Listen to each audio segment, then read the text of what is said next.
नमस्कार, C news channel में आपका स्वागत है। आज हमारे साथ में संजय मापले। वर्तमान में जो अभी सुप्रीम कोर्ट ने ओबीसी का आरक्षण कैंसिल नहीं किया, लेकिन अभी जो चुनावी प्रक्रिया बिना ओबीसी के लेने के आदेश दे दिए। चुनाव नहीं रोकने के आदेश है, चुनाव समय पे लेना है।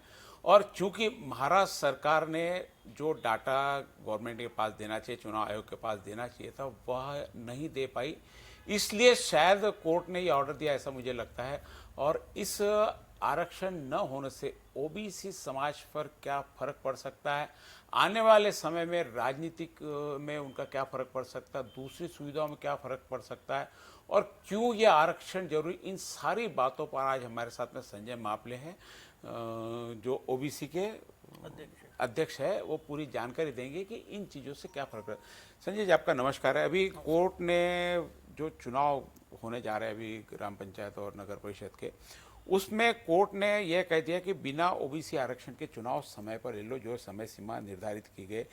क्योंकि वो डाटा शायद उनको नहीं दिया, तो इसलिए वो आरक्षण भी करना तो उनके ऊपर भी रोक लगा दी और समय पर चुनाव लेने को कह दिया। इससे ओबीसी समाज को क्या नुकसान हो सकता है और क्यों जरूरत है आरक्षण की? आता संपूर्ण गेल्या काही काळापासून महाराष्ट्रामध्ये ओबीसीच्या आरक्षणासंदर्भामध्ये खूप मोठा गोंधळ चालू आहे. सरकार पण पडली. आणि आता काल परवा सरकार पण पडलेली आहे. नवीन सरकार तर फक्त मुख्यमंत्री आणि उपमुख्यमंत्र्यांचा शपथविधी झालेला आहे. आणि ओबीसीच्या आरक्षणासंदर्भामध्ये जो गोंधळ महाराष्ट्रामध्ये चालू आहे, त्यामध्ये महाराष्ट्र सरकारने दावा केला आहे की आमची ट्रिपल ट्रेसची प्रक्रिया आमची पूर्ण झालेली आहे. मग ओबीसीच्या आरक्षणासंदर्भामध्ये बांठिया एक समिती सरकारने गठीत केली होती आणि त्याचाही अहवाल त्यांनी कोर्टाकडे सादर केला. मग त्याच्यावर त्यांनी सांगितलं की 19 जुलैला या विषयामध्ये सुनावणी होणार आहे. आणि हाच विषय कालपर्यंत मध्य प्रदेशच्या स्थानिक स्वराज्य संस्थेच्या निवडणुकीमध्ये एमपीमध्ये हा विषय आला होता. आणि पण मध्य प्रदेशचा विषय क्लिअर झाला. आणि आता जो सरकारने दावा केलेला आहे की ट्रिपल टेस्टची प्रक्रिया पूर्ण झालेली आहे, तर त्या अंदाजावरून असं म्हणायला काही हरकत नाही की मध्य प्रदेशमध्ये जे घडलेलं आहे ते महाराष्ट्रामध्ये होऊ शकते. आणि बांठिया समितीने सुद्धा आपला अहवाल सुप्रीम कोर्टाकडे सादर केला. आणि दुसरा विषय असा आहे की कोर्टाने असं म्हटलेलं आहे, सुप्रीम कोर्टाने असे आदेश दिलेले आहे की ज्या ठिकाणी निवडणूक प्रक्रिया सुरू झालेली आहे त्या ठिकाणी निवडणुका घेण्याला काही हरकत नाही, विदाउट आरक्षण, विदाउट ओबीसी, विना आरक्षण. परंतु ज्या ठिकाणी निवडणूक प्रक्रिया सुरू व्हायची आहे त्या ठिकाणी कोर्टाच्या पुढील आदेशापर्यंत त्या ठिकाणी निवडणुका घेण्यात येऊ नये. आणि निवडणुकापर स्थगनादेश मोठामोठी दिलेला आहे, मोठ्या दिलेला आहे. आणि असं सुप्रीम कोर्टाचं म्हणणं आहे. परंतु आज ओबीसी विना जर निवडणुका होत असेल, आता जे होणार आहे ते ज्याची प्रक्रिया खऱ्या अर्थानं सुरू झालेली आहे. मी ओबीसी म्हणजे गेल्या आता जवळपास 25 ते 30 वर्षापासून जे अमरावती जिल्ह्यामध्ये मी ओबीसीच्या संदर्भामध्ये आम्ही भूमिका मांडण्याचं आणि ओबीसीच्या संदर्भात आम्ही काम करतो. परंतु आमचं असं म्हणणं आहे की ओबीसी विना निवडणुका घेण्यात येऊ नये. कारण का ओबीसीचा सगळ्यात मोठा अन्याय आहे. कारण की भारतीय घटनेमध्ये जेव्हा डॉक्टर बाबासाहेब आंबेडकरांनी घटनेमध्ये पहिली जी तरतूद केली ओबीसी आरक्षणाची 340च्या कलमांन्वये, ती तरतूद अगोदर केल्या गेली. कारण की त्यांना माहिती आहे की ओबीसीवर जो अन्याय सुरू आहे, म्हणजे ओबीसी असेल, एससी असेल, एसटी असेल, म्हणजे 341 कलम एससी करत आहे.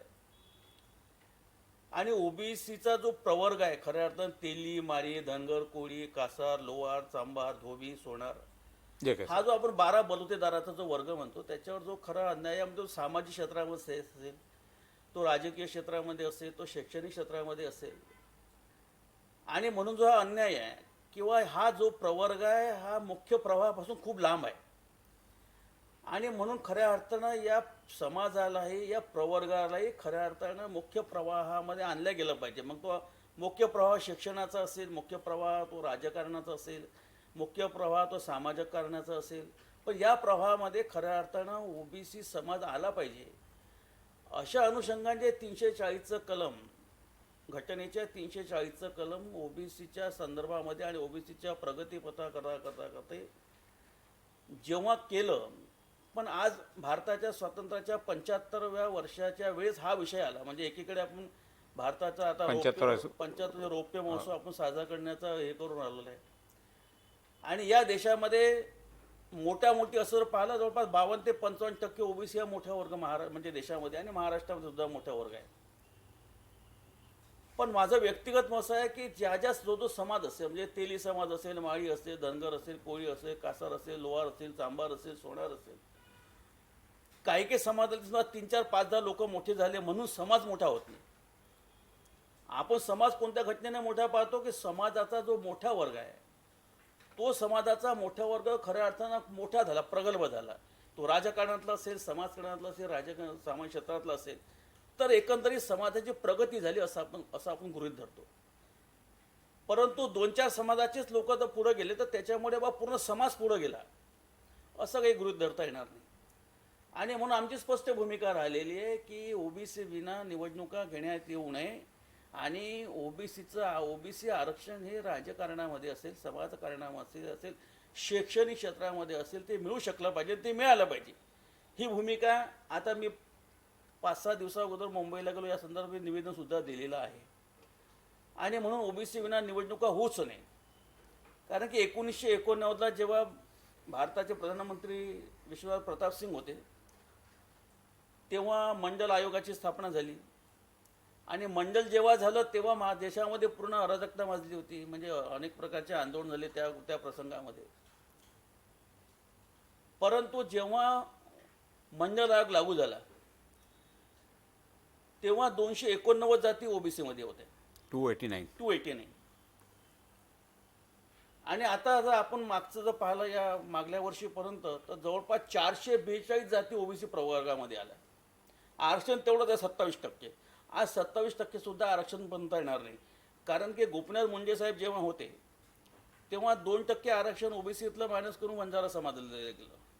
एक मध्ये नागपूरला मोठं आंदोलन झालं होतं, त्याच्यामधलं काही म्हणजे 1.5-2 वर्ग प्रवर्ग काढून तेव्हा त्यांनाही आरक्षण त्याच्यामधलं दिलं गेलं.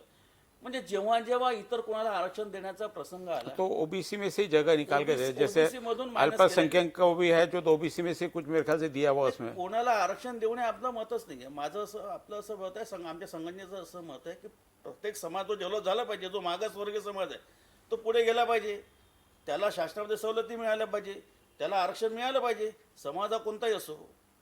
परंतु खऱ्या अर्थानं जर विचार केला तर जे आरक्षण देण्यात आलं ते आरक्षण 27% मायनस झालं. आणि आज जेव्हा आपण जर विचार केला तर आज आरक्षण म्हणजे ओबीसी समाजाला असं म्हणणं असेल की आरक्षण 27%, आरक्षण 27% नाही, आरक्षण आहे 12 ते 19% ओबीसीला. आजही आपण गडचिरोली, भंडारा या साईडला गेलो तर 19%चं आरक्षण आहे. पण आज समाज कसा 289 जेव्हा म्हणजे 1989ला जेव्हा 289 जाती होत्या आणि आता जवळपास 242 जाती आहे, म्हणजे 260 जाती त्याच्यामध्ये म्हणजे समावेश झाल्या. आता म्हणजे 160 जाती, 160 जाती वाढल्या, पण आरक्षण काय म्हणजे आरक्षण कमी झालं. 27%चं आरक्षण कुठे 19% आलं, कुठे 12% आलं, कुठे 11.5% आलं. आणि म्हणून आरक्षणाची टक्केवारी कमी झाली. यानी 27% एक रिजर्व आरक्षण है. यदि कोई नया आरक्षण की डिमांड करता है तो 27% में से निकाल के उसको आरक्षण देते, मोटा ऐसी मोठी यानी ओबीसी का जो 27% आरक्षण है वही कम, बाकी आरक्षण को कहीं धक्का नहीं है और आरक्षण की लिमिट है, इससे ऊपर आरक्षण देना नहीं.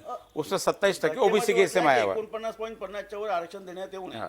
आणि मग ते 27%चं आरक्षण कुठे 11% आलं, कुठे 12% आलं, कुठे 19% आलं, असंच आरक्षण त्याच्यातून. तो ये जो आरक्षण का प्रतिशत है ये एम्पिरिकल डाटा से संबंधित है. नाही, इम्पिरियल डाटाच्या संबंधी असं म्हणता येणार नाही. परंतु ज्या समाजानं उठाव केले, ज्या समाजानं जेव्हा उठाव केले, परंतु आजही ओबीसी समाजातला जे प्रवर्गात जे समाज आहे, म्हणजे ज्या समाजाचे मी थोड्या पूर्वी नाव घेतलं, तर त्या लोकांनी ज्या पद्धतीनं खऱ्या अर्थानं सक्रिय व्हायला पाहिजे, ती सक्रियता ओबीसी प्रवर्गामध्ये जेव्हा यायला पाहिजे, जशीशी यायला पाहिजे. म्हणजे आम्ही संघटनेमध्ये जेव्हा काम करतो तेव्हा आम्हाला जाणवतं की जेव्हा जेव्हा आम्ही या विषयावर आंदोलन करतो तर लोक ज्या पद्धतीनं लोकांचा लोंढा त्या आंदोलनामध्ये जुळणं चाहिए. participate व्हायला पाहिजे, जुळायला पाहिजे, ते जुळण्याची जी प्रक्रिया ज्या पद्धतीने पाहिजे त्या पद्धतीनं नाही. मग ती प्रक्रिया सुरू असताना लोक जुळतात केव्हा? जेव्हा आपल्या मुलाची ऍडमिशन होते, मुलीची ऍडमिशन होते आणि तेव्हा जरूरत के समय आरक्षण याद आता. आवश्यकतेनुसार मग ते त्यांना ओबीसी. आता जसं निवडणुका लागल्या तर निवडणुका लागल्यानंतर आमचं मत आहे की जे ओबीसीच्या प्रवर्गामध्ये नेते म्हणजे काम करतात पक्षाचे कोणतेही असो त्या लोकांनी पुढे आलं पाहिजे, त्या लोकांनी निवडणुका लढल्या पाहिजे, त्या लोकांनी मुख्य प्रवाहामध्ये खऱ्या अर्थाने सामील झालं पाहिजे. पण कधी कधी आम्हाला असंही पाहायला मिळते की ओबीसीचं काम काहीच करत नाही. निवडणुकाने ओबीसीचं आरक्षण मिळालं की बाबा मी ओबीसी आहे असं म्हणाल तो पुढे येतो. अशा लोकांनी ओबीसीच्या प्रवर्गामध्ये काम करताना ओबीसीच्या खरोखर चळवळीमध्ये त्यांनी पार्टिसिपेट झालं पाहिजे. ओबीसीच्या प्रवर्ग वाचवणे काळाची गरज आहे. यानी ऐसा बोलना है कि आपके ओबीसी के आरक्षण के लिए ओबीसी के नेता ही जिम्मेदार है जिन्होंने सक्रियता से इसमें भाग नहीं लिया. नाही आता कसं आहे जे महाराष्ट्रामध्ये आपण एकंदरीत पाहतो म्हणजे कालपर्यंत भारतीय जनता पार्टी आता सरकार बदलला विषय वेगळा झाला. पण ओबीसीच्या आरक्षणासंदर्भामध्ये मागच्या सरकारची भूमिका खूप काही सक्रिय नव्हती अशी म्हणता येणार नाही. आता तर संपूर्ण महाराष्ट्रामध्ये गोंधळ चालू आहे आरक्षणासंदर्भामधलं. सुप्रीम कोर्टाने उद्या असं ठरवलं की मला जर यावर निर्णय द्यायचा असेल तर सुप्रीम कोर्टाला घटनेच्या नियमातून निर्णय द्यावा लागेल ना. म्हणजे एक जी सुप्रीम कोर्टाची जी नियमाची ओबीसी संदर्भात उसके अंदर कहते उसको बैठ के अपना फैसला देना पड़ेगा. त्यांना आपला आदेश द्यावा लागेल जो कुठला आदेश असेल तो. परंतु आमचं असं म्हणणं आहे की ओबीसीला जर आरक्षण मिळालं तर ओबीसी प्रवर्गामधले मी अगोदर सांगितलं की 2, 4, 5, 10 लोक डेव्हलप झाले म्हणजे समाज कधी डेव्हलप होत नाही. म्हणजे ज्या तेली समाजामध्ये मी आहे मला असं वाटलं की 5, 10 लोक डेव्हलप म्हणजे माझा पूर्ण तेली समाज डेव्हलप होणार नाही ना, पूर्ण विकसित होणार नाही. आणि म्हणून ओबीसी समाजाची खूप मोठी शोकांतिका आहे खऱ्या अर्थानं. म्हणजे अनेक लोक अनेक नेते मंडळी आंदोलन करतायत. म्हणजे भुजबळ साहेबांनी अनेक आंदोलन केले की सुधाकरराव गणगणेंनी खूप आंदोलन केले. कालपर्यंत म्हणजे जवळपास 94 म्हणजे 97-98 पर्यंत म्हणजे तिथे जे एडीसीची बँक असेल, स्थानिक स्वराज्य संस्था असेल, ग्रामपंचायत असेल, पंचायत समिती कुठे ओबीसीचं आरक्षण होतं. हे विलासराव देशमुख महाराष्ट्राचे मुख्यमंत्री होते आणि विलासराव देशमुखांच्या ठिकाणी सुधाकरराव गणगणे काम करायचे, त्या ओबीसीचं नेतृत्व करायचे, भुजबळ साहेब करायचे, अण्णा डांगे साहेब करायचे. म्हणजे सगळ्या पक्षातले लोक त्या ठिकाणी ओबीसीच्या संदर्भामध्ये काम करायचे. आणि मग त्यांनी स्थानिक स्वराज्य संस्थामध्ये म्हणजे ती बँक कोऑपरेटिव्ह बँक सेक्टर असेल, स्थानिक स्वराज्य संस्था असेल, त्या संस्थेमध्ये त्यांनी ओबीसी आरक्षणाची तरतूद केली गेली. पुन्हा आम्हाला असं 25-26 वर्षांना पुन्हा आम्हाला असं पाहायला मिळालं की पुन्हा ओबीसीचा विषय आहे तो म्हणजे खऱ्या अर्थानं हा विषय यायलाच नको होता. म्हणजे जी परिस्थिती आज आपण पाहतोय. आणि म्हणून खऱ्या अर्थानं ओबीसीच्या नेते मंडळींनी असेल, कार्यकर्त्यांनी असेल, पदाधिकाऱ्यांनी असेल यावर खऱ्या अर्थानं सक्रियतेनं भाग घेतला पाहिजे. निवड हा विषय राजकारणाशीच निगडीत नाही आहे. हा विषय विद्यार्थी गरीब विषय आहे. गरीब लोक आहेत ज्यांना आता आमची नेहमी मागणी राहिलेली आहे की 100% ज्यांना आपल्या ग्रँडमध्ये किंवा त्या ह्याच्यामध्ये त्यांना जे सवलत मिळते ती सवलत 100% मिळाली पाहिजे. पण ती सवलत ही 100%मध्ये 50% मिळते. आज अनेक वर्षापासून पाहिलं की ज्या लोकांनी म्हणजे उच्च शिक्षण ज्या विद्यार्थ्यांनी घेतलेलं आहे त्यांना अजूनपर्यंत त्याचे पैसे मिळाले नाही आहे. त्यांना ते अजूनपर्यंत सवलत त्यांना मिळाली नाही आहे. त्यांचे पैसे अजूनपर्यंत रिटर्न झालेले नाही आहे.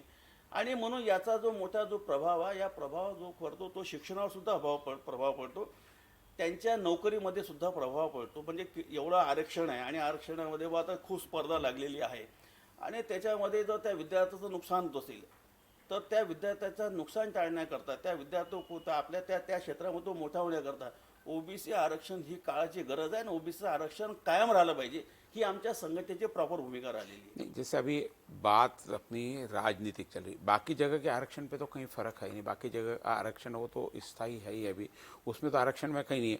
अब राजनीति में जो एक एम्पेरिकल डाटा मांग रहे हैं, बराबर है, एम्पेरिकल डाटा यानी वहाँ का जो भी डाटा देखे कितने प्रतिशत यहाँ पे किस क्षेत्र में आरक्षण देना. अब ये डाटा तो सरकार के पास हमेशा रेडी होना ही चाहिए. या एक मान के चलो कि भाई इतना है तो, और डाटा यदि ज़्यादा हो तो कोई आरक्षण बढ़ाना तो है नहीं, आरक्षण तो 27 के अंदर ही देना. फिर ये एम्पिरिकल डाटा की ज़रूरत क्यों पड़ी अभी? इससे पहले तो क्या हुआ पता नहीं, जैसे आपको जान के कैसे पहले भी एम्पिरिकल डाटा के लिए कहीं सिर्फ राजनीतिक क्षेत्र में मांगा जाता कि बाकी जगह जहाँ जॉब देना वहाँ पे एम्पिरिकल डाटा मांगा जाता. एम्पिरिकल डाटा का महत्व क्या सिर्फ राजनीतिक क्षेत्र तक है? आणि माझ्या माहितीप्रमाणे तर एज्युकेशनमध्ये हा विषय आला नाही एम्पिरिकल डाटा पण अजूनपर्यंत. हा विषय आला तर म्हणजे राजकारण क्षेत्रामध्ये स्वराज संस्था में वो भी जहाँ पे स्वराज्य संस्थाचे एम्पिरिकल डाटा त्यांनी मागवला. इम्पिरियल डाटा मागवण्याची प्रक्रिया 2 वर्षामध्ये खऱ्या अर्थानं सुरू झाली. इम्पिरियल डाटा त्यांनी मागवला, ही जी प्रक्रिया 2 वर्षामध्ये सुरू झाली. क्यों? आणि परंतु आता याच्या मागे जर यांच्या मागे आता शासनाचं काय म्हणजे त्यांचं रिझन काय आहे, याच्या मागे त्यांना रिझन काय आहे? आणि भूमिका अशी आहे की बा या इम्पिरियल डाटाच्या माध्यमातून ज्या ज्या ठिकाणी जो समाज जास्त कमजोर आहे. कमजोर आहे, मग आमचं असं म्हणणं आहे की आरक्षण तर तेवढंच आहे. हाँ वही मैं वो बोल रहा हूँ, आरक्षण तो 27 है ना. 27% आरक्षण असेल, हाँ. 11.5 इंपेरियल डाटा में समझो 50% तसे ओबीसी लोग आ गए तो क्या डाटा 50% शुरू तुम्ही कर आरक्षण वाढवणार नाही ना. 27 तुम्ही 28 करणार नाही ना. तुम्ही 27 28 करणार तो नाही. कम हो जाएंगे क्या इंपेरिकल डाटा से? ऐसा लगता है कि जहाँ लोग नहीं वहाँ कम हो जाएंगे करके. नाही, मला आता शासनाची या विषयावर काय भूमिका आहे म्हणजे इम्पिरियल और डाटाच्या इंपेरिकल डाटा क्यों मांगा हूँ 2 साल में, क्यों मांगा, क्या क्यों जरूरत पड़ गई ऐसी? जी भूमिका आहे आणि त्यांना इम्पिरियल डाटा मागवण्याची काय आवश्यकता पडली, ही शासनाची याच्यामध्ये काय भूमिका आहे आणि इम्पिरियल डाटा त्यांनी मागवलेला आहे. तर या इम्पिरियल डाटाच्या मागे त्यांची जी भूमिका आहे, तो कन्सेप्ट असेल, जो वस्तुविषय असेल, तो त्यांनी अगोदर क्लिअर करायला पाहिजे की आता 27% आरक्षण तुम्हाला 28% करायचं नाही. मग ज्या ठिकाणी ऍक्च्युअली वाढलेले आहे तुम्ही हाँ. 50% करणार करणार आहे नाही ना. का? ज्या ठिकाणी खूपच कमी आहे मग तिथं तुम्ही 27% आरक्षण तुम्ही 2% करणार आहे काय? म्हणजे कमी करण्याला जगा आहे, जब वाढवण्यासाठी आहे. वाढवायला तुम्हाला जागा नाही आहे. आणि म्हणून आमची भूमिका अशी आहे की या संदर्भामध्ये आता जे सुप्रीम कोर्टाने आदेश दिलेले आहे की 19 तारखेला आम्ही या विषयावर सुनावणी करणार आहोत, म्हणजे निवडणुकीच्या संदर्भामध्ये. दुसरा विषय असा आहे की त्यांनी सांगितलं की ज्या ठिकाणी निवडणुकीची प्रक्रिया सुरू झालेली आहे त्या ठिकाणी ओबीसी विना आरक्षण, ओबीसी विना तुम्ही निवडणूक प्रक्रिया थांबवायची नाही, प्रक्रिया थांबवायची नाही. ज्या ठिकाणी प्रक्रिया सुरू व्हायची व्हायची आहे आहे तिथं स्थगन त्या देश. ठिकाणी तुम्ही काही आठवडे तुम्ही त्याला स्थगिती द्या. आता एकीकडे त्या बांटिया समितीने आपला अहवाल तिकडे सादर केलेला आहे. सरकारचं म्हणणं असं की आम्ही ट्रिपल टेस्ट आम्ही पूर्ण केलेली आहे. मग आता ज्या सरकारला असं आहे की मध्य प्रदेशमध्ये जे घडलं ते महाराष्ट्रामध्ये ओबीसीला घेऊन म्हणजे ओबीसी विना म्हणजे ओबीसीला घेऊन म्हणजे निवडणुका होऊ शकतात, म्हणजे मध्य प्रदेशाच्या धर्तीवर. आता ही सगळी भूमिका शासनानं सुप्रीम कोर्टाचे यावर काय आदेश देतात. सुप्रीम कोर्ट जेव्हा आदेश देतात घटनेच्या नियमाच्या अनुषंगाने हाँ, जो नियम ऑलरेडी अपनी इसने बनाई होंगी उसी के हिसाब से उनको ऑर्डर देते. ये तो इंपेरिकल डाटा का कहीं ना कहीं तो मेंशन होगा ही ना उसमें कि होना चाहिए करके. घटना में होगा इंपेरिकल डाटा होना चाहिए, उसके बगैर तो कोई कोर्ट में गया नहीं होगा.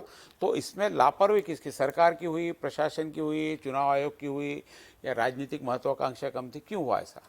नाही, आमचं असं म्हणणं की निवडणूक प्रक्रिया जे निवडणूक अधिकारी जे निवडणूक प्रक्रिया जे निवडणूक इलेक्शन कमिशनर आहे या संदर्भातले त्यांची भूमिका कुठेतरी या विषयात कमजोर पडली असावी निवडणूक प्रक्रियेची. सरकार से भी मांगा, सरकार ने भी डाटा नहीं दिया बोलते. आणि शासनाने डाटा दिला नाही, शासनाने डाटा द्यायला पाहिजे होता. जो मागे विषय म्हणजे जेव्हा भारतीय जनता पार्टी आणि शिवसेना सरकार मागे होतं मागच्या याच्यामध्ये, तेव्हा हा विषय आला होता. तेव्हा माननीय फडणवीस साहेब महाराष्ट्राचे मुख्यमंत्री होते, तेव्हा हा विषय आला होता. ओबीसीच्या संदर्भातला आरक्षणाचा विषय तेव्हा पण आला होता. परंतु हा आरक्षणाचा विषय आल्यानंतर मग त्याच्यावर पुढे काय प्रक्रिया घडली, मग पुन्हा आता हा विषय पुन्हा आला, पुन्हा तो विषय सुप्रीम कोर्टाच्या आदेशापर्यंत गेला. आता पुन्हा सुप्रीम कोर्टाने सांगितलं की 19 जुलैला आम्ही या संदर्भातला आम्ही त्यांच्यावर निर्णय देतो, काय देतो.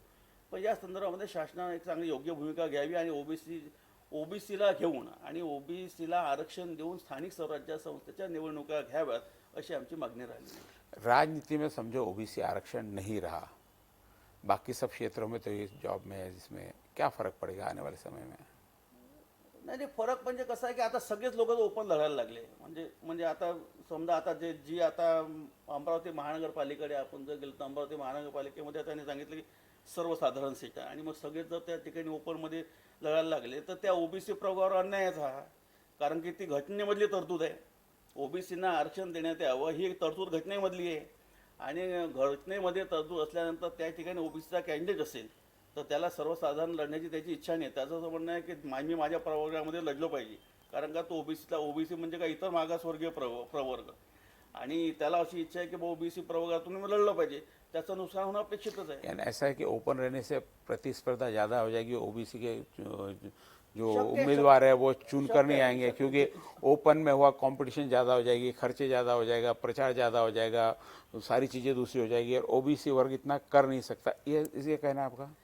नाही, आता कसं आहे, समजा सर्वसाधारण एखादा प्रभाग असेल तर सर्वसाधारण प्रभागामध्ये सर्वसाधारण प्रभागामध्ये सगळेच लोक उभे राहू शकतात. हाँ, कोणी आता सर्वसाधारण उभे राहण्यामुळे सगळेच जण हा स्पर्धेमध्ये आलाच, हा आर्थिक स्पर्धेमध्ये आला, हा मानसिक स्पर्धेमध्ये आला, हा पॉलिटिकल स्पर्धेमध्ये आला, हा सगळ्या स्पर्धेमध्ये आला. आणि ज्या ठिकाणी समजा ओबीसीच कॅटेगरी समजा त्या ठिकाणी असेल की ओबीसी की स्पर्धा रहेगी तर आपल्याची ओबीसीची स्पर्धा राहील. त्या ठिकाणी कोणी तेली उभा राहिले, कोणी माळी उभा राहिले, कोणी धनगर उभा राहिले, कोणी आमचा कुणबी समाजाचा एखादा कोणी कॅन्डिडेट उभा राहील आणि ओबीसी प्रवर्गामध्ये लढलं तर त्याला जास्त स्कोप राहील आणि ओपनमध्ये समजा कॅन्डिडेट लढला तर ओपनमध्ये आर्थिक स्पर्धा खूप मोठ्या प्रमाणात होऊ शकते आणि म्हणून ओबीसी प्रवर्गाला कुठेतरी न्याय मिळेल असं मला त्या अनुषंगाने वाटत नाही. अमरावती महानगरपालिका का चुनाव समझो बगैर ओबीसी होता है, अमरावती के विकास पे क्या फर्क पड़ेगा, समाज के अलावा विकास पे क्या फर्क पड़ेगा? विकास हा वर्ग त्या व्यक्तीवर डिपेंड करेल. तिथं आपण थोडं जातीपातीचं थोडं राजकारण आपण बाजूला ठेवूया, पण त्या ठिकाणी तो जो कॅन्डिडेट ज्याचं व्हिजनच समजा ओबीसी म्हणजे डेव्हलपमेंटचं व्हिजन त्याचं आहे, विकास हा त्याचं व्हिजन असेल तर त्या ठिकाणी जातीपातीचा काही विषय नाही, त्याच्या व्हिजनवर डिपेंड करेल की मला डेव्हलपमेंट काय करायचं. म्हणजे आपण बी.के. देशमुखांपासून तर कालपर्यंत सुनील देशमुखांपर्यंत पाहिलं, मधले आपण अनेक नेते मंडळी पाहिली आपण, पण अनेक लोकांच्या याच्यामध्ये व्हिजन होतं की डेव्हलपमेंटचं. म्हणजे अप्पर वर्धा प्रकल्पाचा म्हणजे जो विषय माननीय बी.के. देशमुख साहेबांनी सुरू केला, मग मल्हारराव मालकर त्याच्यामध्ये माजी मंत्री आले, त्याच्यानंतर अनेक मंत्री महोदय त्याच्यामध्ये आले. आज अप्पर वर्धा म्हणजे पहिले वरुळ भागाला असं होतं की पहिले मरण मग धरण. म्हणजे जेव्हा ही प्रक्रिया अप्पर वर्धेची प्रक्रिया जेव्हा डॅमची प्रक्रिया सुरू झाली तेव्हा त्या भागातले लोक असे म्हणायचे की पहिले मरण आणि मग धरण. विरोध होता तेव्हा. म्हणजे जेव्हा पहिली घटना कुठली येते अस्तित्वामध्ये यायला सुरू होते तर विरोध होणं स्वाभाविक आहे. आज अप्पर वर्धा आहे म्हणून आज आपण त्या ठिकाणी शुद्ध पाणी अमरावतीला प्यायला मिळतंय आणि म्हणून ही प्रक्रिया होते. ते मधल्या काळामध्ये अनेक सगळे लोक त्याच्या म्हणून व्हिजन हे महत्वाचं आहे. म्हणजे व्हिजन जर डेव्हलपमेंटचं व्हिजन असेल तर त्या ठिकाणी जातीपातीच्या राजकारणाचा विषय येत नाही. हमारे साथ में थे संजय मापले, जो अभी ओबीसी आरक्षण आने वाले जो चुनाव की प्रक्रिया जिनकी शुरू हो चुकी, उसमें सुप्रीम कोर्ट ने कहा है कि प्रक्रिया शुरू रखो, ओबीसी के लिए चुनाव नहीं रोकना है. लेकिन आने वाले जो चुनाव है जिनकी प्रक्रिया अभी जिनका नोटिफिकेशन नहीं निकला, जिनकी सूचना नहीं दी गई, ऐसे सारे अगले कोर्ट के आदेश तक रुकना है. तो ग्राम पंचायत और नगर परिषद के जहाँ के चुनाव वहाँ बगैर ओबीसी के हो सकते हैं और ओबीसी के कारण उस समाज के विकास का नुकसान होने की संभावना है. लेकिन आमतौर पर बाकी जो हम यदि स्वराज संस्था के विकास तो उसमें बताया कि विजन काम में आता, व्यक्ति काम में, व्यक्ति का विजन काम में आएगा. समाज जाति पाति उस समय अलग रहती है. तो निश्चित रूप से हर समाज, क्योंकि विकास पूरे देश का, शहर का, राज्य का तभी होगा जब हर व्यक्ति का विकास है. हम शहर का विकास करके हम व्यक्ति को नहीं टाल सकते. व्यक्ति का विकास ना और शहर का विकास हो जाए ऐसा नहीं होता. व्यक्ति के विकास के साथ ही शहर का, उस एरिया का विभाग चलता है. तो आरक्षण की जो मांग है, जैसे कोर्ट ने भी माना, अब समय आगे बताएगा कि किस प्रकार से होता. आज महत्वपूर्ण जानकारी हमारे स्टूडियो में आज संजय जी मापले ने दी है इस बारे में, उसका बहुत बहुत आभार. नमस्कार.